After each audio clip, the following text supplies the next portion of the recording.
Hello and welcome to Lecture 12 for the course ECE 257A, Fault-Tolerant Computing.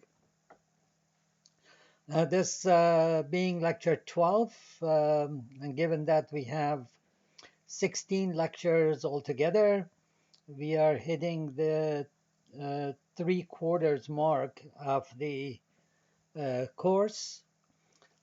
Now, I hope you are making good progress and that you're enjoying these lectures and learning from them.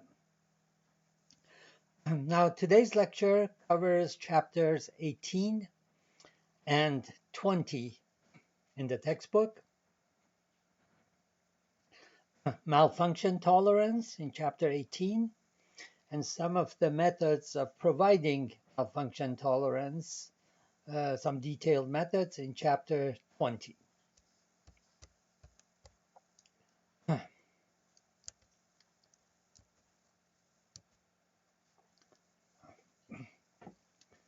Okay, the malfunction tolerance is provided basically through system level reconfiguration method.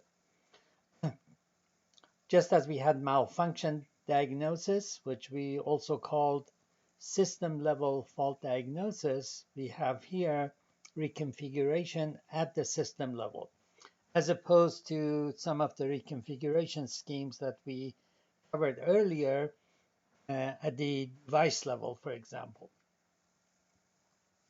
So here the units being reconfigured are much more substantial in size and capability, but the methods used are very similar to those that we use for defect tolerance. In fact, we will examine some of those methods in the context of providing malfunction tolerance. So a system from our point of view consists of modular resources such as processors, memory banks, disk storage, network controllers, and so on, and interconnects. Interconnects are mechanisms for connecting all these resources together. Now, redundant resources can mitigate the effect of module malfunctions. So if you have extra modules, you can tolerate perhaps a small number of module malfunctions, provided that you have sort of supplied your system with the capability of reconfiguring around those malfunctioning units. And of course, provided that malfunctions are properly diagnosed.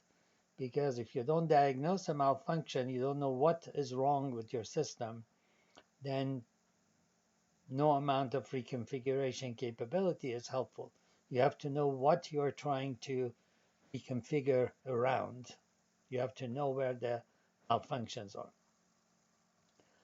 So in order to be able to tolerate malfunctions, one of the basic requirements is to have multiple paths from any source module to any destination module. So here I've shown a 4x4 torus network, a source node S and a destination node D. And I've shown 4 different paths between S and D. The red path goes horizontally first from S and then vertically down to D. The blue path goes in the opposite order. It first goes down vertically and then horizontally connects to D. So those are 2 very obvious paths. But there are also the green and the brown path. The green path goes from S upwards and then goes to the right to this corner and then uses one of these wraparound links to connect to D. The brown path goes this way, then down, and wraps around to D. Now in this particular example, all 4 paths that I've shown are of length 4. This is not always the case. So from S to D, 1, 2, 3, 4, that's the red path. 1, 2, 3, 4, that's the blue path. 1, 2, 3, 4, that's the green path. 1, 2, 3, 4, that's the brown path. So basically, if we have malfunctioning resources, let's say this particular node is malfunctioning so that I cannot use it to route information from S to D, then I can use one of the other 3 paths. Notice that these paths are what we call disjoint paths. Sometimes we call them edge disjoint paths or node disjoint paths or edge and node disjoint paths. Back in this case, the paths are node and edge disjoint. In other words, other than S and D, which are the source node and the destination node, which are obviously shared by all these paths because you're trying to send something from S to D, this red path does not use any of the nodes or links of the blue path, and similarly for all the other paths. They're disjoint. Therefore, if a node malfunctions or an edge link malfunctions, it can affect only one of these paths. Okay, the other 3 will remain available. Another way of saying this is that nodes S and D will not get disconnected even if you have up to 3 malfunctions. Because each malfunction at most, in the worst case, can affect a different path. So for example, let's say this node malfunctions, then maybe this edge malfunctions, then maybe this node malfunctions, then those 3 paths are unusable, but the brown path is still usable. Okay, so this is tolerant to up to 3 malfunctions because there are 4 separate node and edge disjoint paths between S and D. Of course, I just took one particular S and one particular D. The same can be said for any other SD pairs. So for example, if I take S to be where it is now, but let's say D is now this next door neighbor to S, then here is one path of length 1. Here is one path of length 3. Here is another path of length 3. And then here's another path 1, 2, 3. So I have one path of length 1, which is the shortest path, and 3 paths of length 3. Okay, so if this particular edge is now malfunctioning and I can't use it, I pay in terms of performance because the path now that gets from S to this new D will be longer. It takes longer to send a message from S to D when this direct link is not available.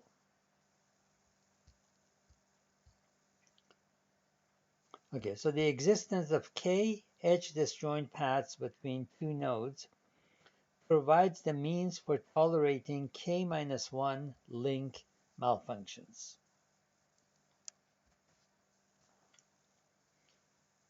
Okay, this is the reconfiguration scheme we talked about for defect tolerance or yield enhancement.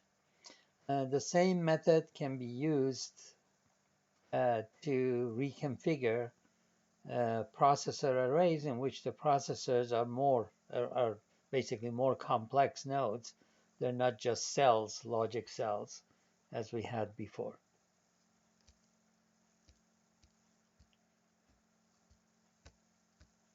Okay, so we in this example, I've shown some nodes are bypassed,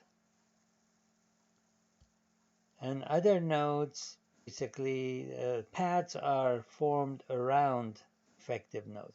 So this defective node is bypassed in the column. I'm assuming some mechanism there for bypassing the nodes, other than these switches that are shown. And then in that row, I simply use an alternate module instead of this malfunctioning module. Okay, and we talked about, the conditions under which reconfiguration is possible. And in particular, mechanism for setting these switches. So this particular switch is set in this particular state. How do we do that? Well, we do that either using a centralized reconfiguration unit that is sitting there and has access to all of these switches and sets them to the desired state when we need it. Or we can have each switch controlled by nearby modules. So this switch, for example, can be controlled by maybe this one, and this module. So any one of these three modules can control that particular switch. So as long as at least one of these modules is healthy, and those that are not healthy, we do know that they're not healthy, and therefore we don't allow them to do anything with this switch, then we can set the state of the switch based on local control rather than centralized control.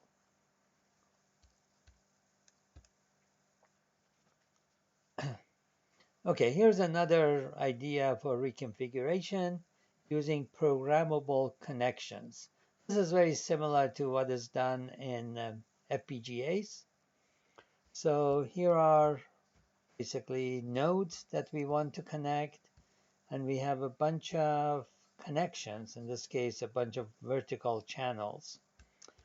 And each port of these modules to be connected to each other can be connected under program control to some of these channels. So each of these heavy dots represents a programmable connection. In other words, we can program this connection to actually connect this horizontal wire to this vertical wire, or just basically pass by without connecting. So I have two options for this port 1 of this module. It can connect to this vertical channel, or it can connect to this vertical channel under program control. Okay, so if now I now want to connect this channel 1 of this module, port 1 of that module to port 1 of this module, here is one way to do it.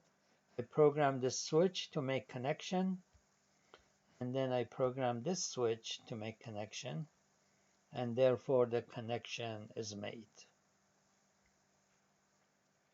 Okay, now if this particular vertical channel is not available because it's malfunctioning, then there's no way in this particular scheme shown to connect port 1 of this module to port 1 of this module, because port 1 is connected to vertical wire 1, vertical wire 2. Port 1 here is connected to vertical wire 1, vertical connectable, I should say, under program control. So if this vertical wire 1 is not available, then there's no way to connect 1 to 1. Okay, so the most flexibility obviously results when each of these ports can connect to every one of these vertical channels. In that case, I have the most flexibility, but on the other hand, I will have more programmable switches that increases the cost and also the time required to set all of those switches. Okay, so it's a trade-off between flexibility. The more connections I have, the more flexible, but also the more the cost and also the time needed to set the larger number of switches. Okay, similarly, I've shown port 2 of this module connected to port 2 of this module through this third vertical wire. Again, if the third vertical wire is not available, then this connection from 2 to 2 cannot be made, because that's the only vertical wire where it is shared in the connections. Okay, when I have a malfunctioning unit, one of the things I have to ensure before the rest of the system can continue operation is to isolate that malfunctioning unit. And this is particularly critical if I use a bus for communication between multiple modules. If all my modules are connected to a bus, the particular module is malfunctioning, I really don't want that module to remain connected to the bus, because if it's malfunctioning, its behavior is uncontrolled, and therefore it can cause problems the bus where other units are trying to communicate. So one idea that came from a Stanford project called SIFT in the 1970s, Software Implemented Fault Tolerance, is to allow a module to connect to a bus only if it has permission from two other modules. So basically the idea is that if this module is malfunctioning, then it's unlikely that both of these other two modules are also malfunctioning. So if this module gets permission from module 1 and module 2, then it can connect to the bus. In other words, this signal is 0 if there is no permission from one or the other. But if both of these allow the unit to connect to the bus, in other words, both of these signals are asserted, then an asserted signal value here will simply pass through and will affect the bus. So the idea here is a malfunctioning module is isolated from the bus as long as at least one of these two units that give it permission are okay, and therefore prevent it from connecting to the bus. So these are known as bus guardians. So for each module in this scheme, we have two bus guardians, unit 1 and unit 2, that have to issue permission for this unit to be able to connect to the bus.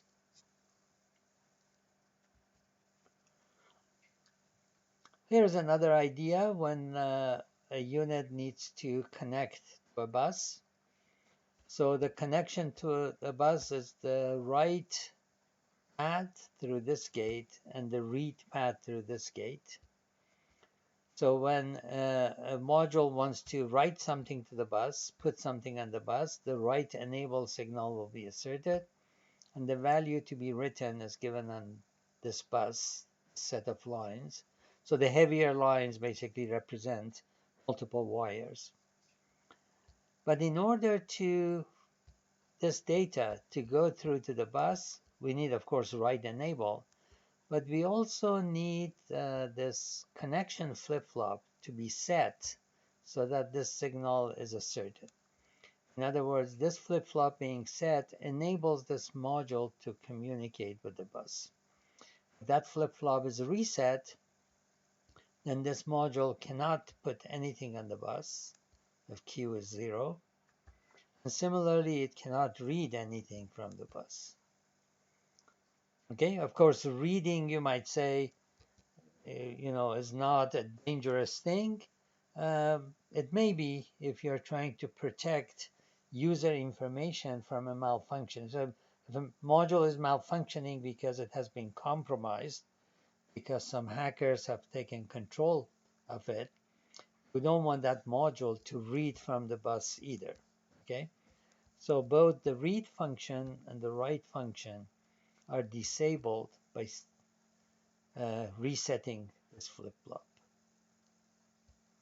So as long as this flip-flop remains reset, no communication with the bus is possible from this module that is malfunctioning or is suspected to be malfunctioning. So each of those programmable connections that we talked about before basically is a circuit such as this one. Okay, so we set this flip-flop in order to allow connectivity to this bus.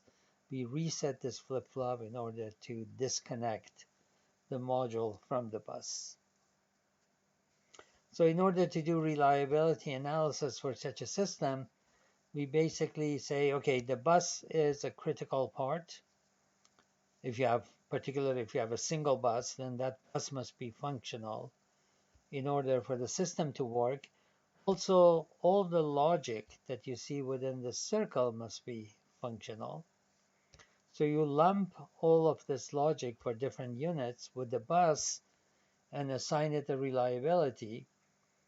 And then the modules themselves may be less critical. So for example, you may have 10 modules and you need maybe only 8 of them to be operational in order for the system to work correctly at the performance level that you want.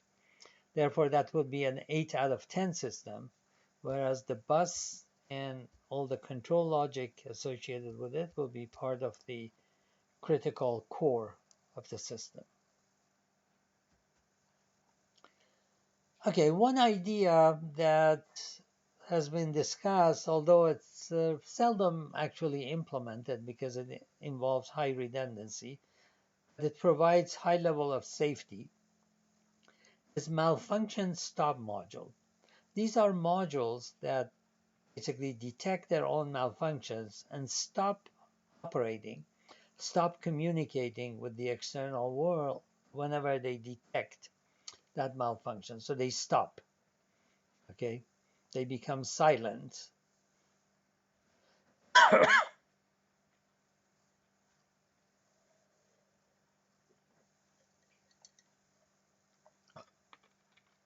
Okay, if you want to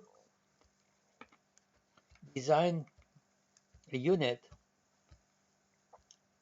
that can tolerate K malfunctions and it stops without basically producing dangerous results for the external parts of the system, here's one way to do it. You have K plus 1 units,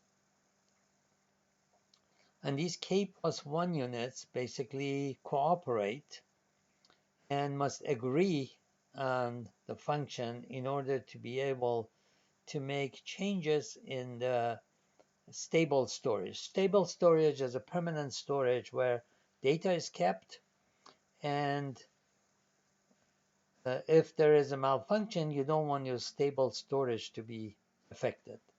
You want to store things in that stable storage only if you're sure that the results are correct. So there's an S process. Okay, I've taken this name from the reference where this is discussed. There is an S process that decides whether the module has stopped or should stop, actually, we should say. So a bunch of requests are given to this S process. If the number of requests is K plus 1, in other words, all K plus 1 parts are submitting requests, and all of the requests are identical and are coming from different sources. So basically all K plus 1 units, the replicated units, decide to do something and they agree about what to do. All requests are identical. And this stop variable in the stable storage is not set. In other words, it's false. The stop variable is false. In other words, the system has not stopped. Then, if the request is a write, then perform the write operation in stable storage. If its request is a read, then send the value to all the requesting processes. Otherwise, in other words, if this is not true, set the variable stop in stable storage to true. So from this point on, this module becomes silent. It won't respond to any request. It won't change anything in the stable storage. And therefore, it's a sort of fail-safe mechanism. Okay, so if you want to tolerate one malfunction, k equal to 1, you will have 2 units. Both of the units must agree in order to be able to do something and change something in the stable storage. If they disagree, so for example, one of them submits a request, but the other one doesn't, or the requests that they submit are not identical, okay, then the stop variable will be set to true, and the module will not respond to any requests from that point on.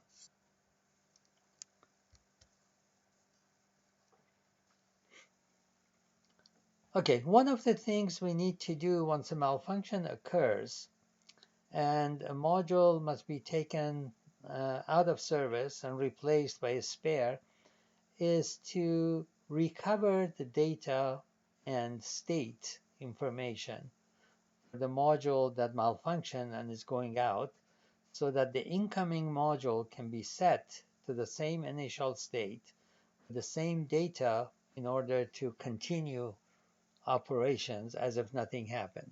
Okay? And for this, one of the common mechanisms, in fact, the most common mechanism that is used, is the use of logs. So how do logs work? Logs basically record the changes that we make to a particular set of data, a database in stable storage.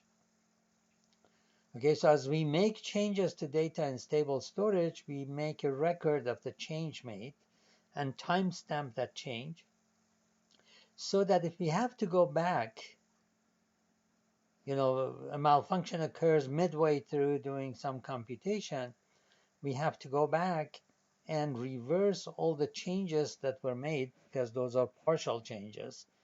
The process, the transaction was not completed. Therefore, we don't want partial changes to remain there. We want to reverse them. And we construct a log in order to allow that to happen. So we say, okay, the last thing we did to this database was to replace the value of X from 4 to 5. So we go back and change it back to 4. And similarly, we go back through the entries of the log and reverse everything that was done and return the state of the database to the original state before this partial transaction started. And then we perhaps restart the transaction on a different unit so that it can this time hopefully complete that transaction. So logs are required for undoing the effects of incomplete transactions, okay, and redoing transactions whose effects are not reflected in stable storage. So we have done the transaction, but we have not yet recorded the effect of that transaction in stable storage. We have to redo that so that this time the data goes to stable storage. So logs maintain redundant information. Of course, they have to maintain it in stable storage so that if something goes wrong, we don't lose logs. The logs are permanent. Okay, one type of log is the so-called write-ahead log. It basically requires that a transaction, before performing changes, to write an undo log entry before it overwrites an object in stable storage. Okay, so the idea here is that you can't go and make the change and then produce a log entry afterwards that tells you how to reverse that change, because there's a possibility that you made the change and before you write the log entry, the unit malfunctions. So you made the change and you did not create the log entry, therefore the change will not be reversed. Okay, so the idea is that the log entry must be created before the change is actually made, so that if something goes wrong after the change is made, the log entry is already there.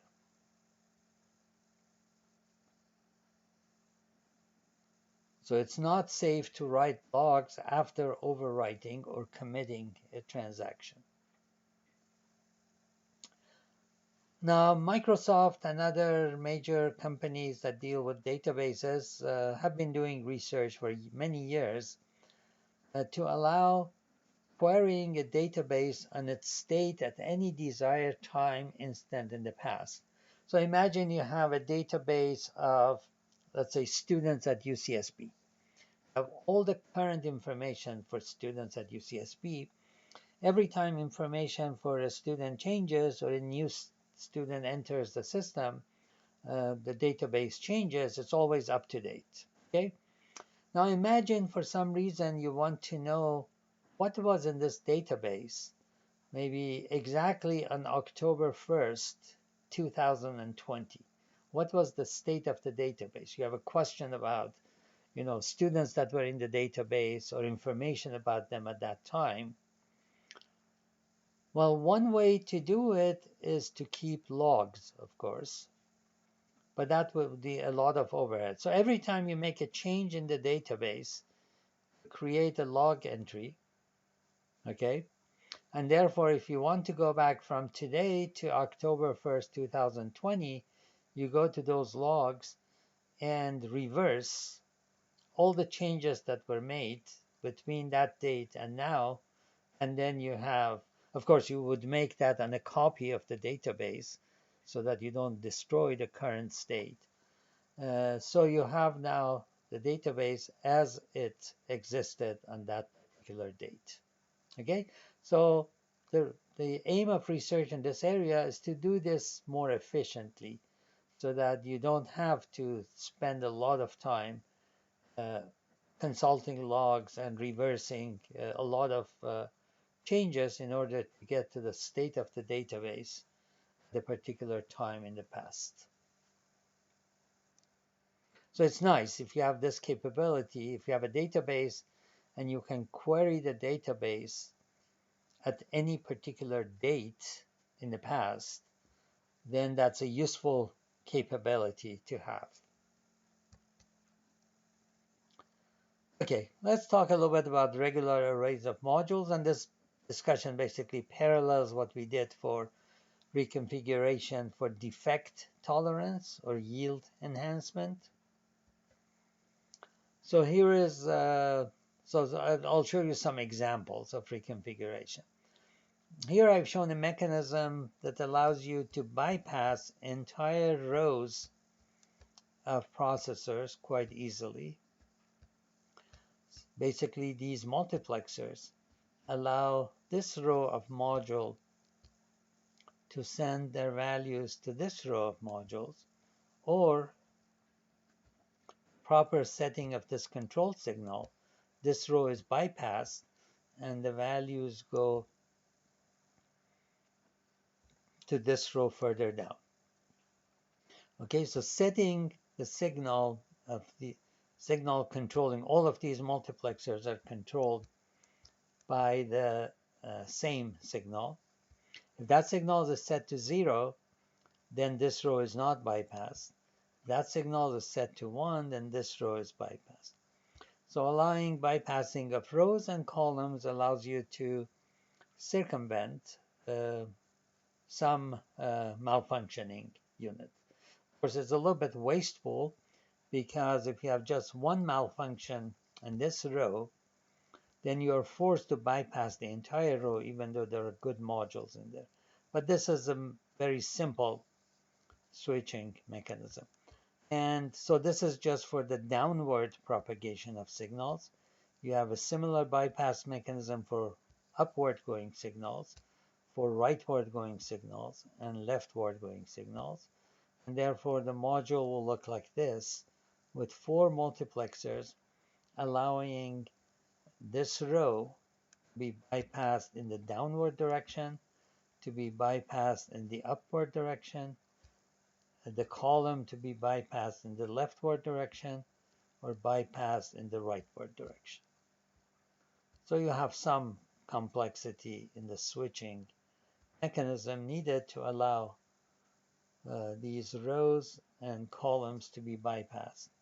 Of course, that complexity is less when you bypass entire rows and entire columns, is less than if you try to bypass individual single nodes. Okay, we also, in connection with memory, we said that uh, if we have defective memory cells and we have spare rows and spare columns, then we can reassign. So for example, here we can say, okay, this row will be replaced by one of the spare rows. This row will be replaced by another spare row. Then what we are left with are these three defective cells, then this column and this column. So we are able to reconfigure around those defective memory cells, and we talked about an algorithm for doing that. The exact same thing can be applied to processor arrays. So if this is a processor array rather than a memory array, and you have malfunctioning processors, and you have spare columns and spare rows, then you can use the exact same algorithm in order to reconfigure the array. Okay, still more examples. This is what happens in FPGAs. You have what are known as switch boxes, and switch boxes allow programmable connections between, let's say, vertical wires and horizontal wires. And basically, the possible connections is that the line coming in can go straight through to the other side. That's one option. It can turn right and connect this wire, right turn, or it can turn left and connect to this wire. So this particular switch allows three different connections as well as no connection. So this may not be connected to anything. That's one option. It can be connected straight through. Another option.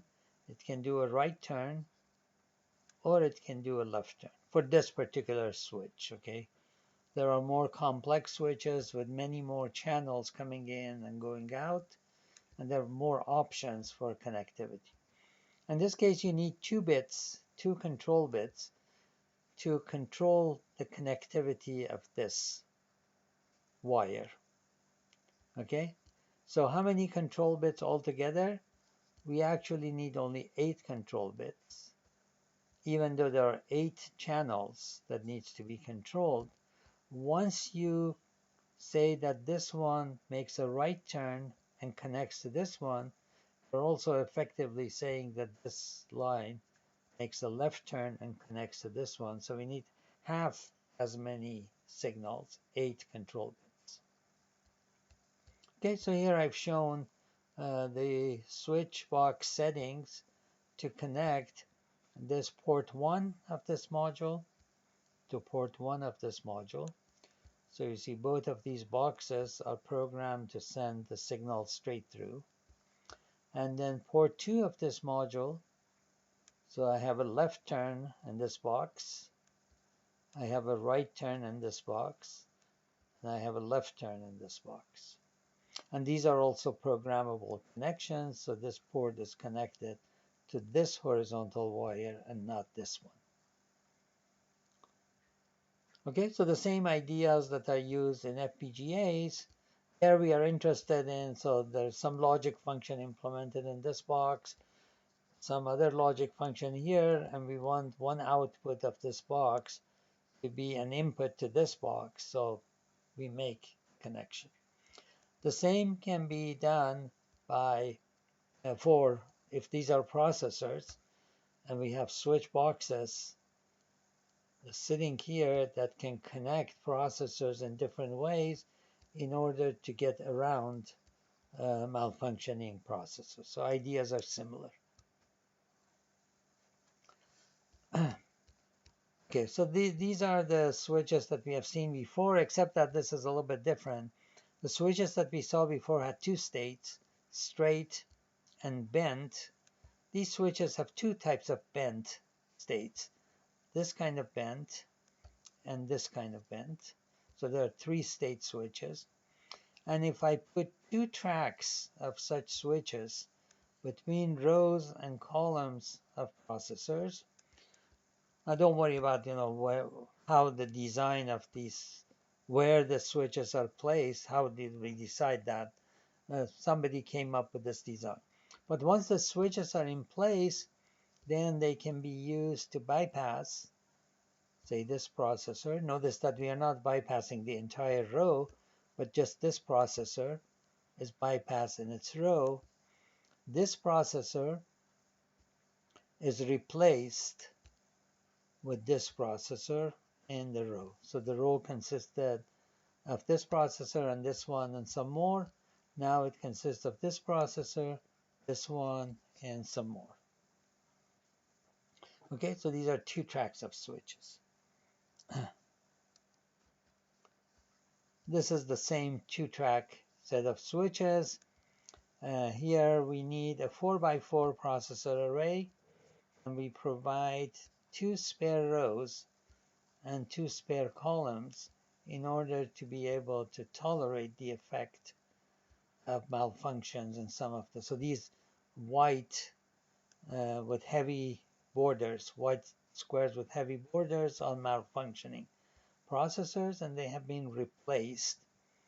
So for example, notice this one, this column has only 3 processors left. Okay, so we are using both this spare and this spare. So here's 1, 2, bypass, 3, 4 for that column. And similarly for row bypassing. So this is the two-track switches that we have not discussed much. This is the one-track switches that we talked about in detail when we discussed defect tolerance. And here you notice that this particular switch is in this bent state, and therefore this processor, instead of being connected to this one in the row, connects to that one, and the row continues up here. Okay, similarly this last row goes through 1, 2, 3, 4. And then the white boxes with regular borders, not the heavy borders, they're just bypassed.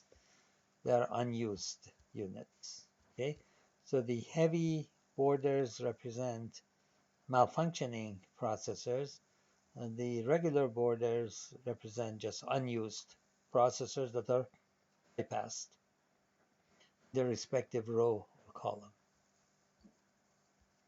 So this is known as the one-track switching model because there's one track of switches between rows and between columns of processors. This is a particular two tracks. There are other variations of this scheme, different ways of using the switches in two tracks. There are two tracks of switches, two lines of switches between rows and between columns.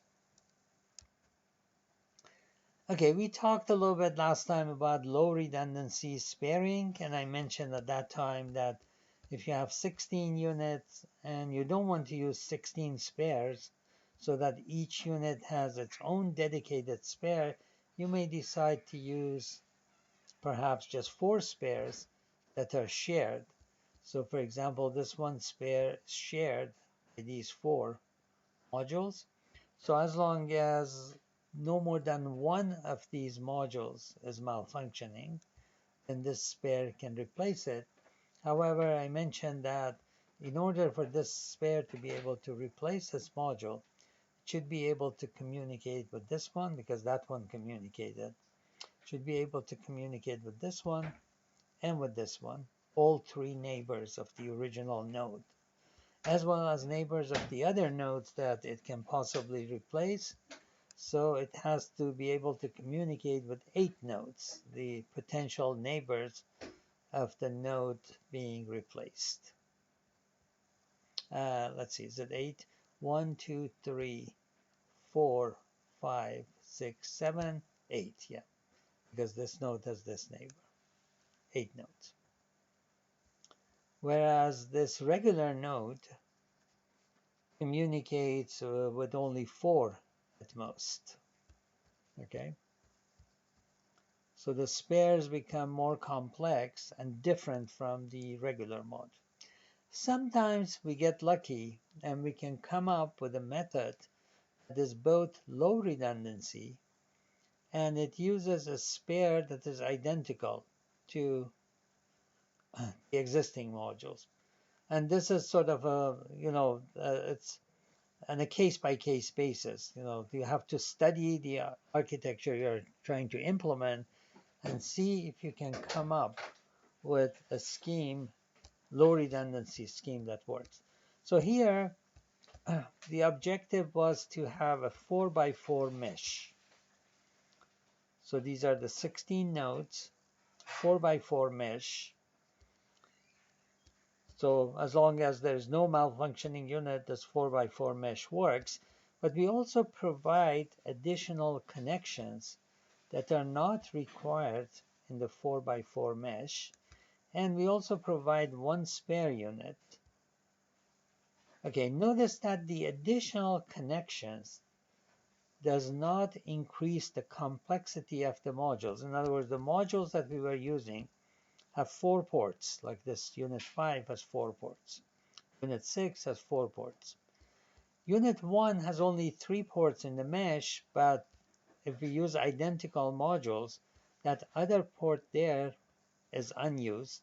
So we use that unused port to connect it to here. And this one also has an unused port, okay? So luckily, we are able to use the unused port. So each of these edge processors has one unused port. Each of the corner processors has 2 unused ports.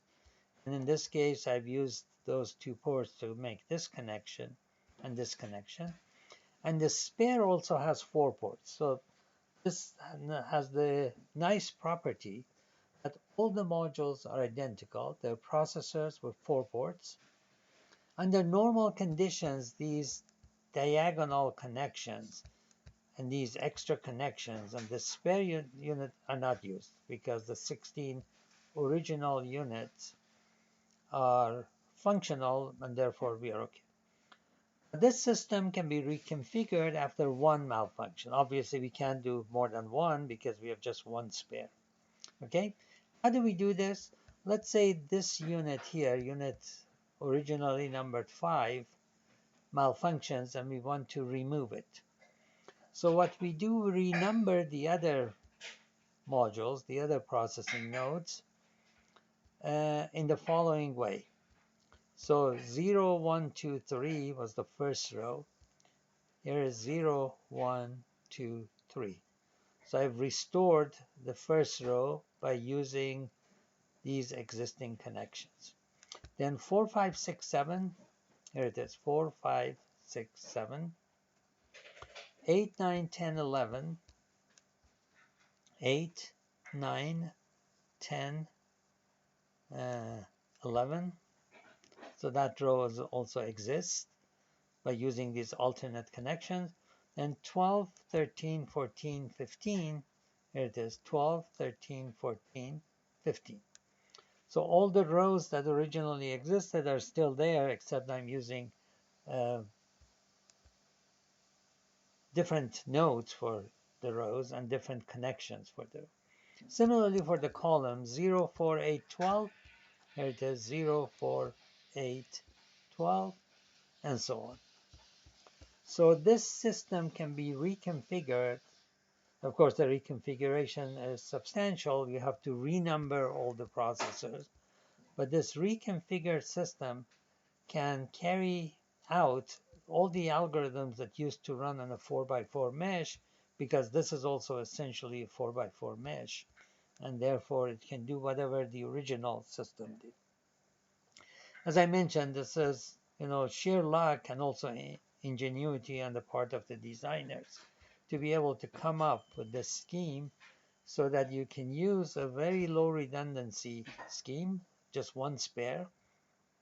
And furthermore, the spare and all the nodes are identical in terms of their capabilities. So this does not generalize to other architectures. We have to sit down and think for each architecture whether this can be done. Even if you can't do it as nicely as this one, perhaps you can do it with a little bit more redundancy, but not quite the type of difficulties that we encountered here. Okay, the final section of this chapter is about scheduling. I won't talk much about scheduling, except to categorize the problems that we encounter if we allow this type of reconfiguration for malfunction tolerant.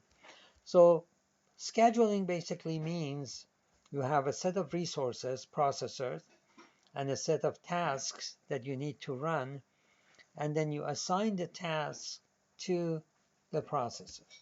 So if the tasks to be assigned and their interactions are fixed, known ahead of time, and your processing resources are fixed, this is the simplest case of scheduling. So I'm using light color for simple, darker colors for more difficult. Now, even in this case, many scheduling problems are still NP hard. So when I say they're simpler, I'm speaking in relative terms, relative to these other ones. Okay.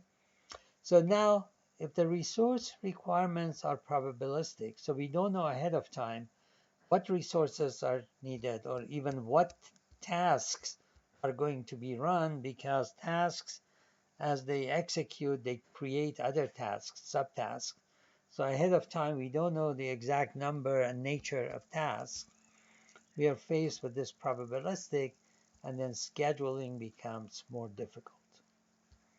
Now, if resources also fluctuate because we have these malfunctions, and parts of the system suddenly become unavailable in a probabilistic fashion, then scheduling becomes still harder. And finally, the hardest case when we have both changing resource requirements and changing resource availability. So basically, we have very little knowledge ahead of time about the tasks that are going to be run and the resources that will be available to run them, and then scheduling becomes extremely difficult. So in these cases where resource availability is probabilistic, we often cannot guarantee minimal completion times or meeting of all the deadlines, because we simply may not have enough resources to meet all the deadlines for the various tasks. But in such cases, we often can use probabilistic guarantees. So for example, we can say something to the effect that 95% probability this scheduling scheme meets the deadlines for the tasks that are being executed. So when you go to probabilistic resources, all the guarantees in terms of completion times and meeting of deadlines become probabilistic as well.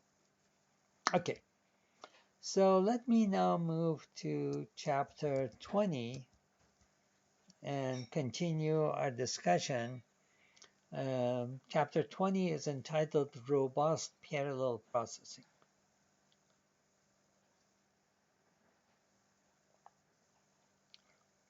Okay, it will become clear in the first few slides what I mean by robust parallel processing.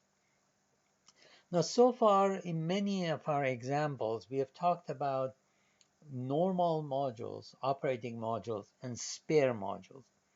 So spare modules are sitting on the side, and then they enter operation whenever the normal module, the active modules malfunction and have to be taken out of service. Okay. Now, in parallel processing, we basically have a bunch of resources, and we may decide simply not to provide any spares. So if I have this 3x3 mesh, if I don't provide any spares, and let's say this processor is 0 malfunction and I have to take it out, of course I now have what is known as an incomplete mesh. However, if in executing the parallel programs, I don't rely on that complete 3x3 mesh, I simply view these processors as resources that can run tasks, and can communicate with each other. Okay, now if P0 malfunctions and I take it out and isolate it from the other unit, now I still have 8 processors. I have fewer resources. I can still execute tasks, and I can still communicate between those processors, in some cases with more difficulty. So for example, if I want to communicate between P1 and P3, I used to have two shortest paths. I now have only one shortest path. And if that shortest path happens to be congested because of a lot of other communications, then communication between P1 and P3 may be late. So this is the idea. Resources are not divided into normal operating modules and spares. Everything is in there at once. So maybe we only needed processing power of 8 processors. We built this 9 processor system so that if one of them malfunctions and we take it out of service, we still have enough processing power and enough communication capability between the remaining processors in order to accomplish the tasks that the system needs to do with reasonable performance. So if now a second processor malfunction, let's say P0 malfunction, P4 also malfunctions, what happens now? Then the remaining system is P1, P2, P5, P8, P7, P6, P3, and communication becomes severely limited because it's basically a linear array of processors. But still, some more critical tasks can be scheduled and executed, and perhaps other tasks that are less critical may be ignored because we don't have enough processing power to execute everything. So the system still operates at a much lower performance. Okay, so this is the idea of robust parallel processing. Of course, if we want to have this capability, we better design our system to have this robustness built in. So here, for example, if one unit malfunctions, the remaining units still remain connected. Okay? Now, if 2 units malfunction, let's say P1 and P3, then P0 basically becomes isolated from the rest of the system because if P1 and P3 are not working, P0 cannot communicate with the rest of the system. So the robustness of the system is just enough to be able to tolerate one malfunction. 2 malfunctions sometimes may be tolerated. For example, the previous example when I say P0 and P4 malfunction. But if I'm unlucky and P1 and P3 malfunction, then basically I lose the use of P0 as well. Now this is a very bad architecture with respect to robustness. The tree architecture is good from the point of view of executing certain algorithms efficiently, but it's terrible with respect to robustness. So if P0 malfunctions and I have to remove it, the two sides of the tree become disconnected. If this link malfunctions and I can't use it, again, there's this connection. Okay, this one on the other hand is pretty robust, as we will see later. So robustness requires, among other things, is to have multiple processing resources, in fact, more resources than is absolutely needed, and also multiple alternate paths between these resources. So a tree, one of the reasons it's not good is that there's a unique path between nodes. So if I want to communicate from P0 to P4, there's just this one path. P3 to P1, P1 to P0, P0 to P4. And if anything goes wrong along that path, then that connection cannot be established.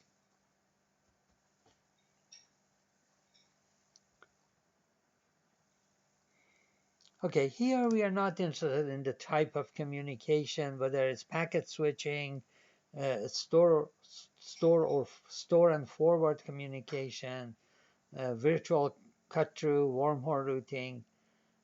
These are protocols for communication that if you take the course parallel processing, we discuss them there. But here, from the point of view of this discussion, we are just interested in connectivity. If connectivity exists between two nodes, then we can send messages between the two, whether we are using store and forward communication, wormhole switching, and so on. So these are some parameters of an interconnection network that are relevant to its robustness and malfunction tolerance. The network size P. The more processors you have, of course, the more robust, because you can afford to lose more processors and still have substantial processing capability left. Node degree, or sometimes maximum node degree, if node degree is not uniform. So in the case of this mesh, node degree is not uniform because we have a node of degree 4, we have nodes of degree 3, we have nodes of degree 2 at the corners. So the maximum node degree is 4, minimum node degree is 2 here. The diameter is basically the distance, the worst case distance between two nodes. The diameter in this example is 4. So in going from P0 to P8 at the other corner, you have to go 1, 2, 3, 4 step, and that's the worst case. So the diameter is 4. That's basically a measure of the worst case communication latency.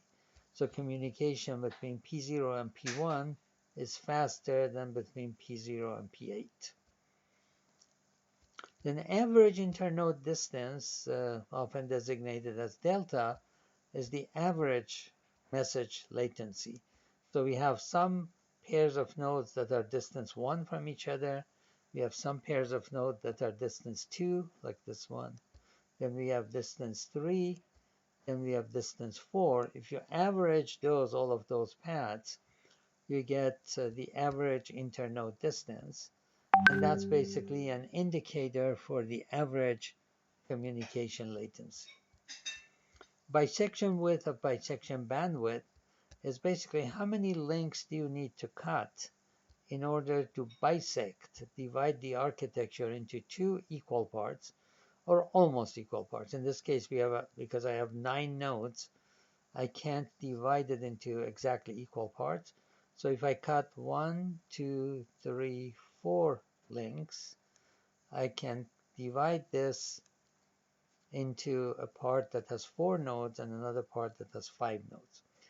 And it's easily seen that 4 links is the minimum that I need to cut, and therefore that's the bisection width.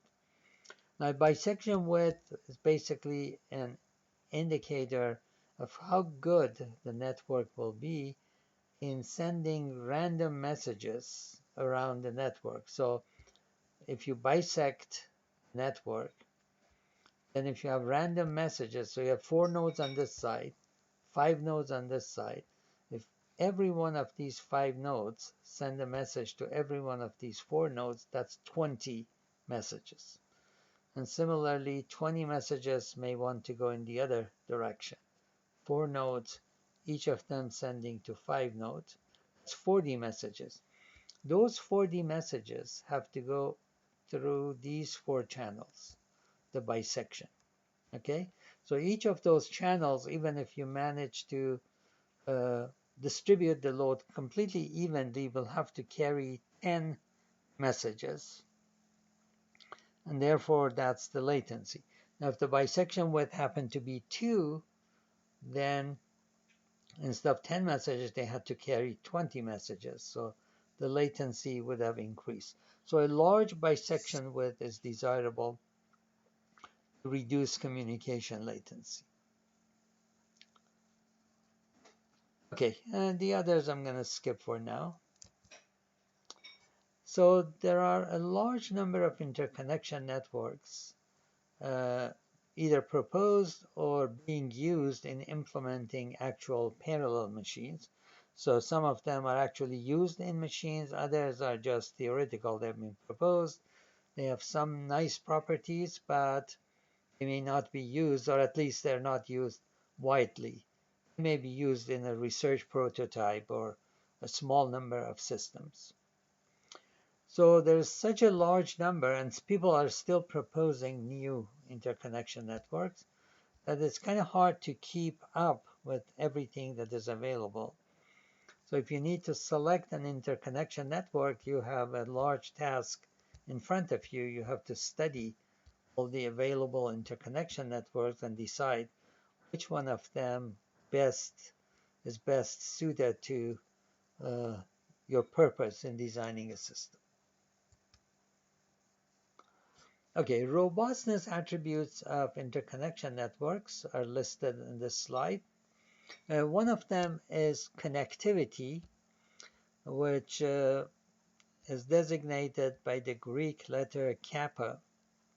So the connectivity of a network is the minimum number of disjoint or parallel paths between pairs of nodes.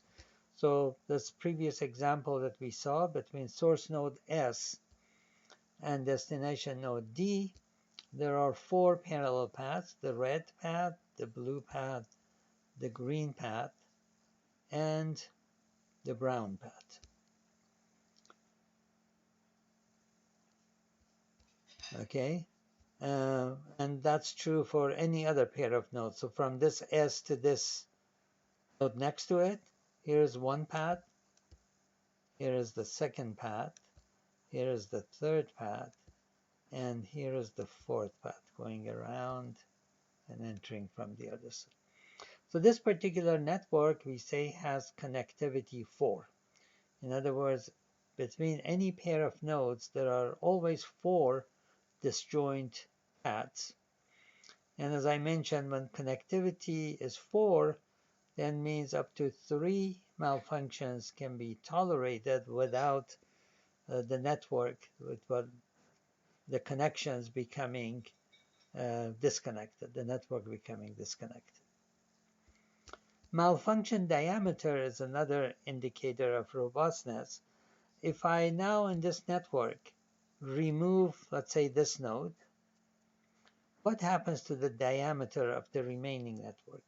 Okay, and this is not an easy thing always to determine, but people have studied malfunction diameter, and results are available in the literature.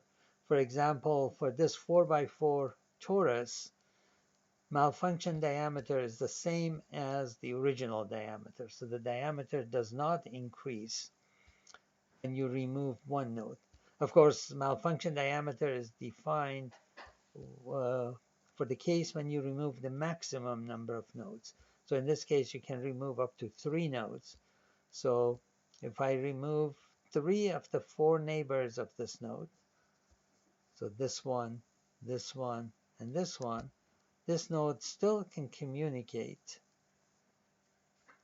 But then the distance between this node and this node will have increased because these 2 nodes are not available. So I can't send the messages through those 2. I have to go 1, 2, 3, 4.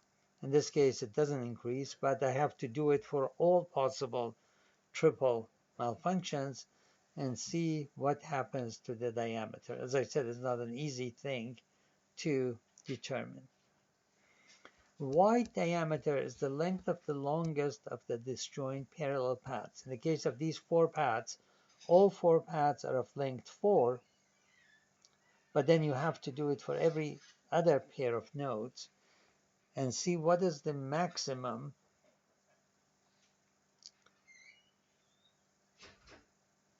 So you always get 4 parallel paths, but these parallel paths are not always of the same length.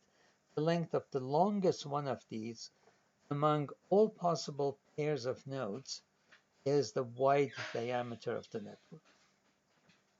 And the wide diameter is often larger than the regular diameter. And finally, malfunction Hamiltonicity means embedding a Hamiltonian cycle after malfunctions. So this network, the original network without any malfunctions, is Hamiltonian. In other words, I can start from here and go up this column, then go here, and go down here, then up this column, and down this column, and then back. So this is a Hamiltonian cycle. Okay, going this way, going here, then down here, and back to the starting node. That's a Hamiltonian cycle. Okay, so I may be curious to see whether if I remove a node that is malfunctioning, I can embed a Hamiltonian cycle, okay, among the remaining nodes. And the answer is not always yes. I may be able to embed a cycle, but not a cycle that goes through all the remaining nodes. Perhaps I have to skip some of the healthy nodes in order to embed the cycle. Okay, so here is my justification for calling this particular architecture robust, because as you see between nodes 0 and 1, there's this direct path, there's this blue path, and then there's this green path. Of course, the red path is of length 1, the blue path is of length 1, 2, 3, 4, and the green path is of length 1, 2, 3.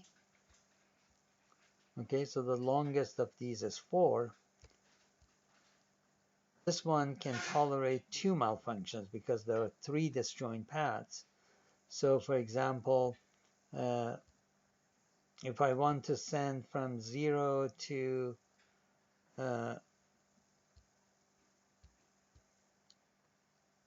let's say 3, okay, without any malfunctions, I have this path of length 3, 1, 2, 3. I have this path of length 2, and I have this other path. No, let's see. Do I have another path?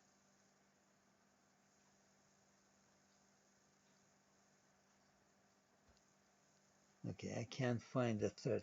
Let's see. From 0 to 2 to 3, I have this path of length 3. Okay, that path 0, 1, 3, that's not disjoint for the first path, so I can't use that one. So 0, 1, 2, 3 is one of the paths. Then I have to use a different way. So 0 to 3.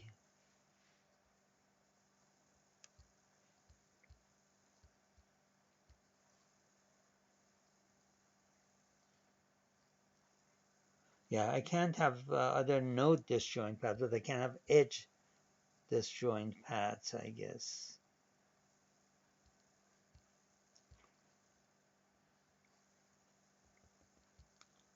Okay, so for example, I can go from 0 to here, to here, to here, and then to 3.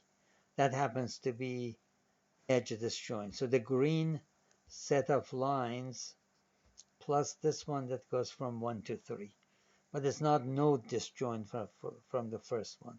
It is edge disjoint. Okay.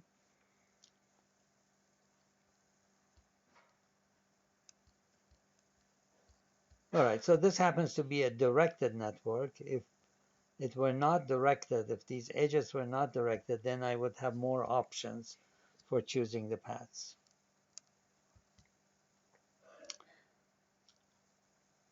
Okay, so when malfunctions occur, paths between nodes become dilated. Dilated means they basically become longer.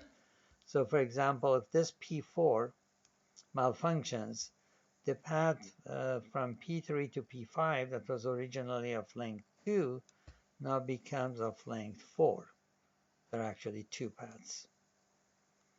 Okay, so it dilates, its length doubles because of that malfunction.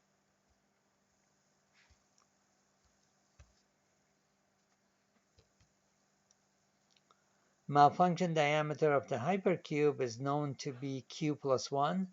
Normal q-dimensional hypercube has diameter q. Malfunctioning hypercube with up to q minus 1 malfunctions has diameter q plus 1. So diameter increases by 1. And if you want, you can follow the details in this slide.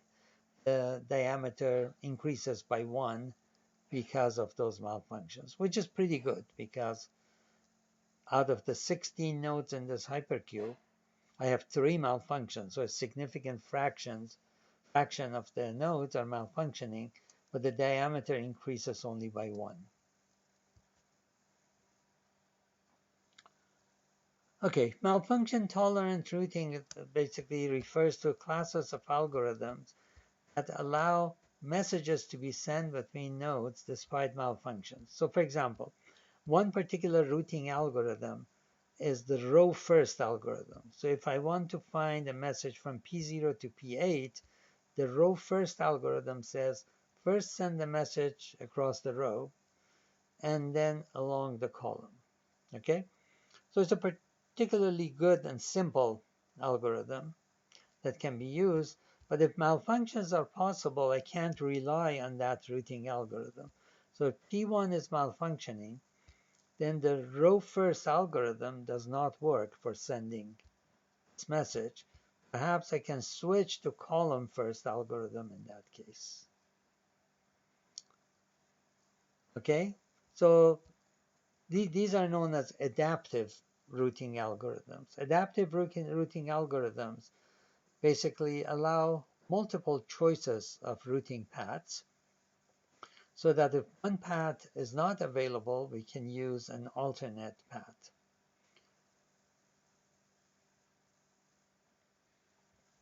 Okay, now how do I decide which path to use? The decision algorithm can be centralized, so P0, which wants to send a message to P8, assuming that it's aware of all the malfunctioning module, it knows that P1, for example, and P4 are malfunctioning, then it computes a path from P0 to P8 that does not use P1 or P4. So this might be the path. And then the message takes that path. So the path is pre-computed, and it's basically sent along with the message, and the message takes that particular path.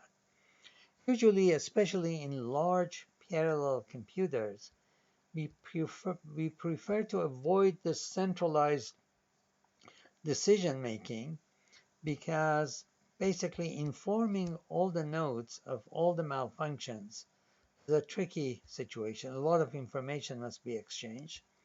And furthermore, if a malfunction is over here, it may take a long time for the information to reach this module.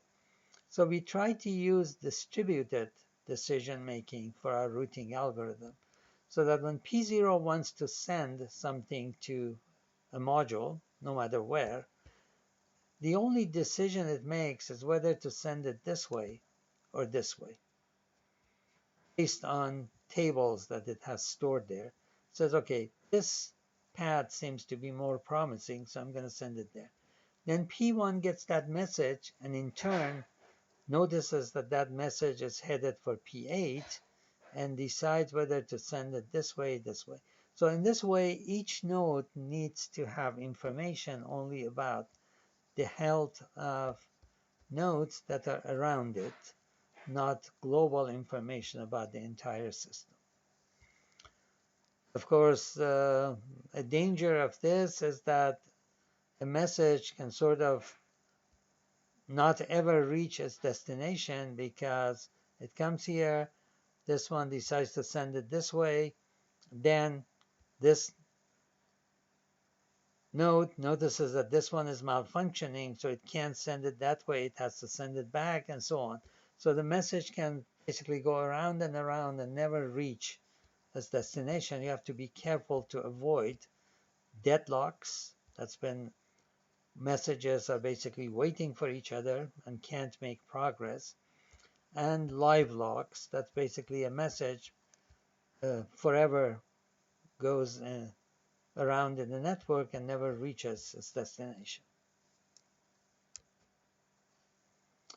Okay, I'm going to skip this adaptive routing in a hypercube because then I have to describe hypercube, and I don't want to do that. In a mesh, adaptive routing is pretty simple if the malfunctioning nodes are within convex areas. So for example, these red rectangles are areas that are malfunctioning. So a message simply goes on its way, and then when it encounters these malfunctioning region, it basically makes a detour that turns either in that direction or in this direction, and eventually finds its way, as long as these areas are convex. There are many algorithms that basically are able to find a path for the message. If those regions are not convex, then algorithms become very complicated. So this is an extreme example. Of course, there are a lot of malfunctioning nodes. These shaded regions are malfunctioning areas, and they are not convex. They have these sort of concave areas. So if a message comes and hits this point, okay, then it can go maybe in this direction, then it hits this point, it has to go in this direction. It may actually go around and around in the network if you're not careful and never reach its destination. Okay, of course there are algorithms that this diagram comes from a particular paper that describes an algorithm for that can find a way around these malfunctioning regions and allow the message to get to its destination. Okay, I'm going to skip section 20.5 and we won't be responsible for it. The final topic, section 20.6, talks about robust multi-stage network. Now, multi-stage networks are different from the other networks we have studied in the sense that these nodes that you see here are not processors. They're just switches.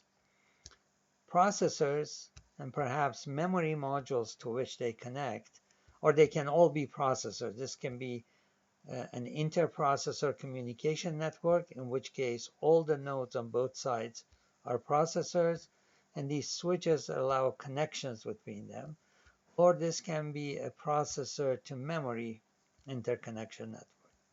Either way, in this case, the processors and the memories are on one side of the network, and then the path through the network is found to connect the processor to a memory. And again, there can be more processors on this side rather than memories. Now, this network is known as the butterfly network. And one of its drawbacks is that there's a unique path from a source to a destination. So for example, if I want to connect processor 4 to memory module 7, I can find a path. There's a unique path through the network that makes that connection. Because of that uniqueness of path, if something goes wrong, if some of the switches are malfunctioning or some links are cut or otherwise unavailable, then the path, the unique path, becomes disconnected and I can't send messages. Okay, so one way to, and of course there are many different multi-stage interconnection networks, just as there were many direct interconnection networks.